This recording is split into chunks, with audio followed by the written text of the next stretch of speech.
Hello Capricorn, Sun, Moon, Rising, and Venus signs. Kamusta kayo? Sana po nasa mabuti kayong kalagayan. Welcome back po sa Star Tarot. Kung bago kayo dito, welcome din kayo. Thank you sa inyong support. I truly appreciate it. God bless you all, Capricorn. Una mensahe ninyo, full of Christ light. Open your heart and spread unconditional love. Ayan. Capricorn, naturally, ganun naman kayo. You're very compassionate person. You're very helpful. You're very loving.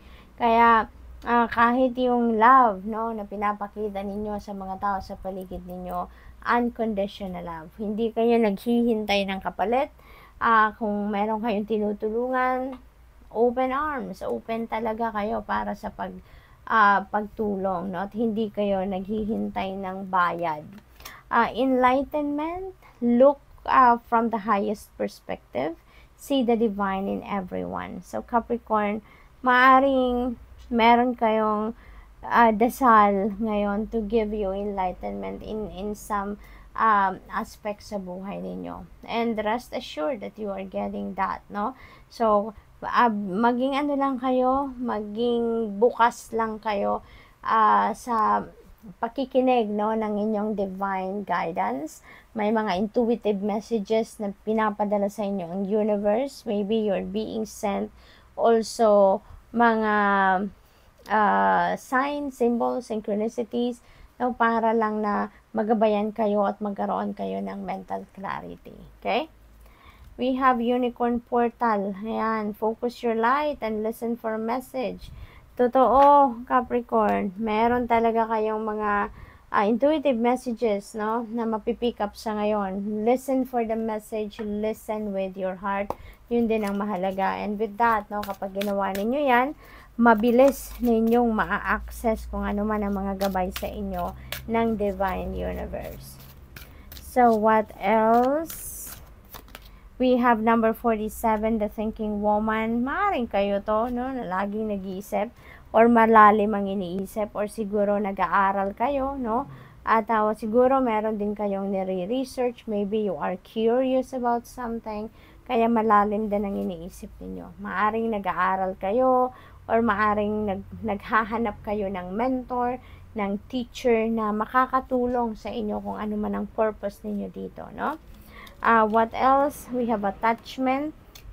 Ayan. So, maybe ang iba sa inyo dito, nasa isang sitwasyon na medyo madilim. You know, maybe you are attached to something na dark, no? Something na unhealthy, something na hindi na nagsuserve ng inyong highest good, no? But since we have number 5, and number 5 resonates with change, maaaring gusto nyo lang baguhin ang sarili ninyo. Maybe gusto nyo lang baguhin ang inyong sitwasyon sa ngayon and you want to detach yourself from whatever this toxic situation or unhealthy situation na kinabibilangan ninyo, no? So, what else? We have 7th chakra, Archangel Uriel. Ayan, so free flowing of information talaga ang parating sa inyo sa ngayon, Capricorn. You're very blessed, you're very powerful kasi ginagabayan kayo ng universe. Parang walang humpay ang pagpapadala sa inyo ng gabay sa ngayon. And Archangel Uriel is here as well to help you na ma-access ninyo yung mga mensaheng yan coming from the divine universe. So, may mga importanteng dito, no, mensahe para sa inyo ang divine universe, Capricorn. Kaya importanteng pakinggan ninyo yan.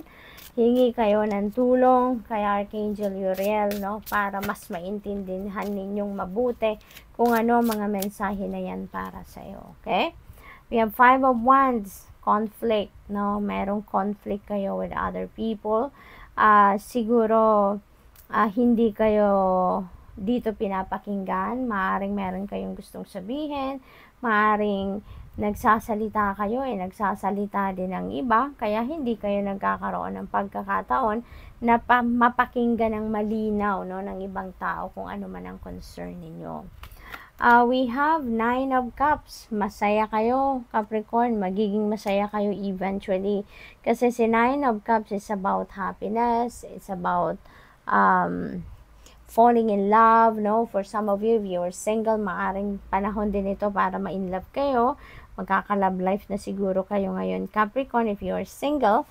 And this is a wish fulfillment energy. Kaya maaaring ma-fulfill nyo na ngayon ang inyong mga pangarap. Magka-come to fruition na kung ano man ang mga wishes ninyo sa ngayon. So, which is really good. We have the Emperor energy. Napakaganda. Kasi kung sa trabaho ito related, no? Promotion ito. No? Promotion ito into a leadership role. So, maaaring yan din ang kinaiinggitan sa'yo ng maraming tao, lalong-lalo na sa mga katrabaho ninyo. Kasi siguro kayo yung a-awardan ng promotion na to. No? So, siguro marami din kayong ka-competition dito, no, na nag-apply din for the same position, kaya marami din ang naiinggit siguro sa inyo.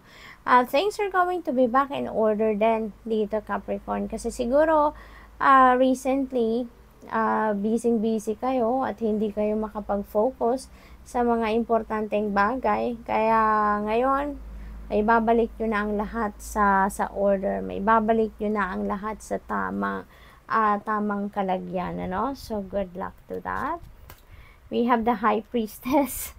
Nakalinya talaga sila, lahat pare-parehas ang sinasabi nila na divinely guided kayo, Capricorn. Si High Priestess, ganun din ang sinasabi nito.